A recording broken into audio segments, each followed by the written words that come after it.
students, today I will deliver the lecture for Business Management BCom first year second sem. Okay, presently we are going through with the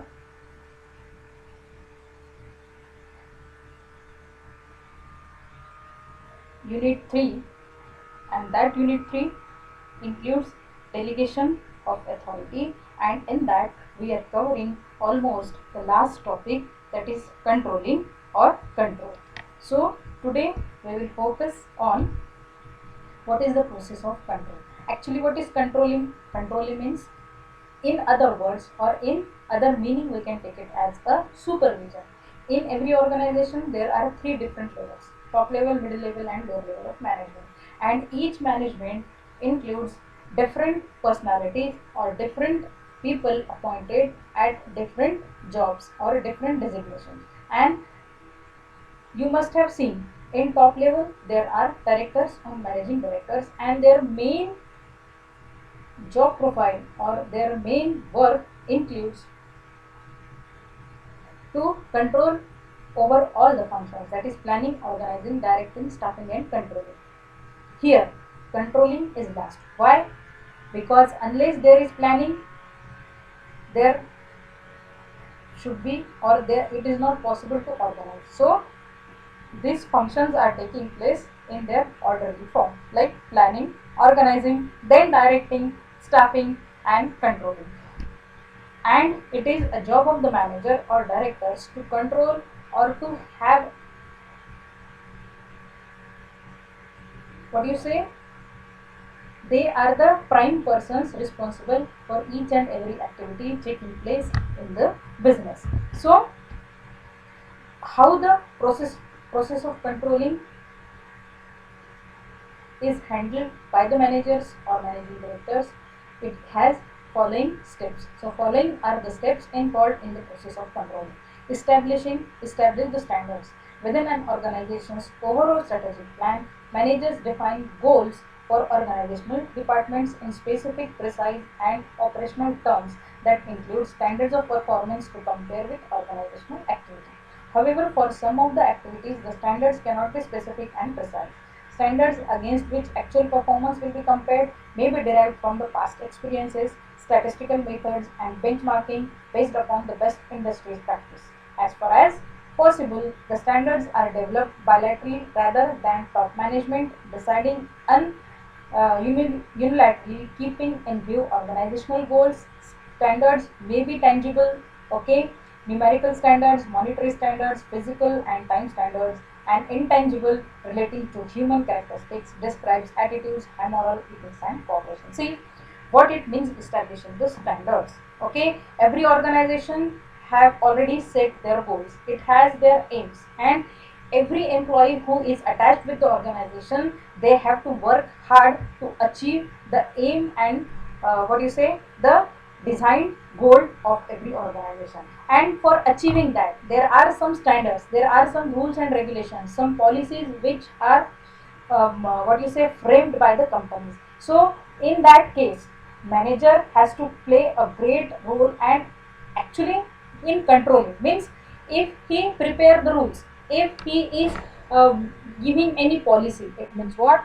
The policy which is framed by the organizational head, by the managers or managing directors, it means the others, means the employees, they have to follow, they have to continuously remain in touch with their higher authorities, they have to give their status, they have to give their daily records to the organizational heads, how the activities which are taking place or how the work which was delegated to each and every individual, how they are giving their performance, whether it is as per the established standards or it is not as per the established standards. That everything has to be controlled by the managers or managing directors. That is why it is said establish the standard.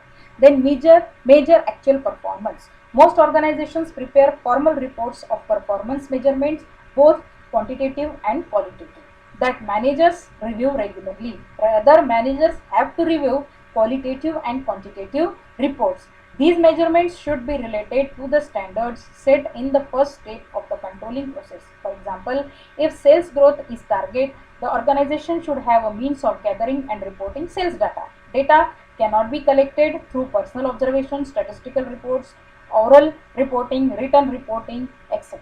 So, it is a combination of all.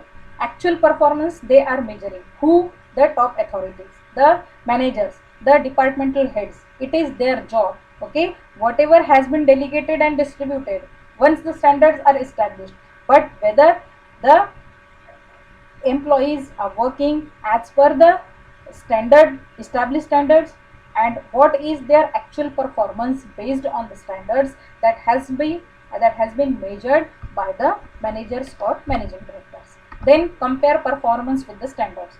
This step compares actual activities to performance standards. When managers read computer reports or walk through their plants, they identify whether actual performance meets, exceeds, or falls short of standards. Okay. First, they are establishing, then measuring actual performance, then comparing performance with the standards. Okay. So when manager read computer reports or walk through their plants, they identify whether actual performance meets, exceeds, or falls short of standard. Typically, performance reports simply such comparison by placing the performance standards for the reporting period alongside the actual performance for the same period and by computing the variance. See, every management in every management, managers and managing directors, they have n number of works. Okay, for that reason, and it is not possible for them on a daily basis to go through with each employee and take the report. So what they are doing, first they are establishing the standard. Now once the standards are established, okay, once the policies are framed, rules and regulations are prepared, then what they need to do, that actual performance is measured. By whom? Again by the managers or the managing directors. Now whatever is the actual performance, that has been compared, whether the performance, whether whatever the employees have actually performed, is it actually related to the established performance, that has been compared. So why it is required or why it is necessary to work in such manner, because once the standards are set, it means it is fixed in the minds of managers and managing directors that while issuing the policies, while framing the policies, what points they have considered, they are known. Okay, they know that what they have said to their employees, what action to be taken for those people who are not working as per the standards. Okay, and whatever the actually performed, whatever the employees who have actually performed, whether they are achieving their targets, whether they are completing their routine data. Okay, each and everything has been compared. Once the standard state is there, once the standards are established, then it is easy for the higher authorities to the managers, managing directors to compare that actual performance with the set standards. So take corrective actions and reinforcements for success. When the performance deviates from the standards, managers must determine that changes, if any, are necessary and how to apply. Okay. In the productivity and quality standard environment, workers and managers are often empowered to evaluate their own work. Okay. After the evaluator determines the cause or the causes of deviations, he or she can take the fourth step, that is corrective action. Okay.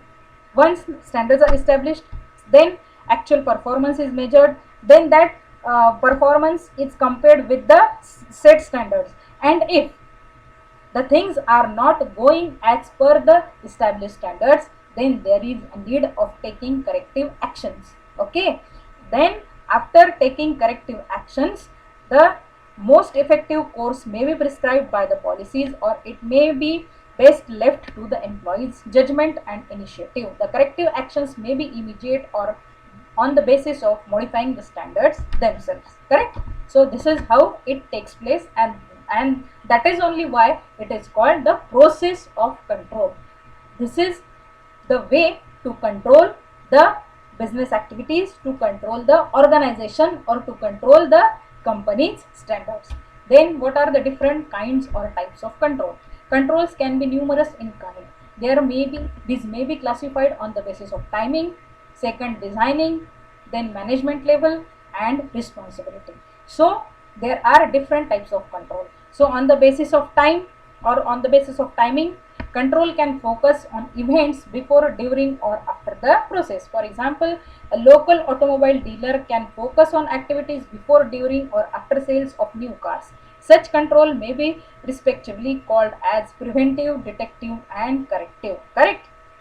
To run any automobile center or to run any automobile repair or service center, then how the things are taking place, that example is given. A local automobile dealer can focus on activities before, during and after sales. Once the car is entered in their service center, then first they evaluate the car, then at that time of evaluation or at that time of examining the problem, they are giving the idea to the owner of that particular automobile, that or actual car, that such and such is the problem. And while doing the actual work in that particular service center or in the what is a repair center, they are telling you in advance that such and such is the problem, that will be the cost, and this must be after sales service.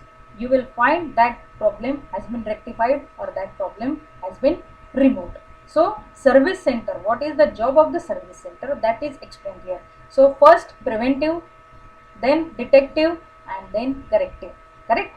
So on the basis of timing, these are the different types of control. On the basis of control, maybe feed forward control, concurrent control and feedback control. Okay, so this we will see in our next coming lecture, that on the basis of control, maybe feed forward control, concurrent control and feedback control. First we have seen on the basis of timing, then designing system, then management level and the responsibility. So this is included itself in the on the basis of timing. So thank you, we will stop here and will continue the same topic, that is kinds of control, in the next video. Thank you.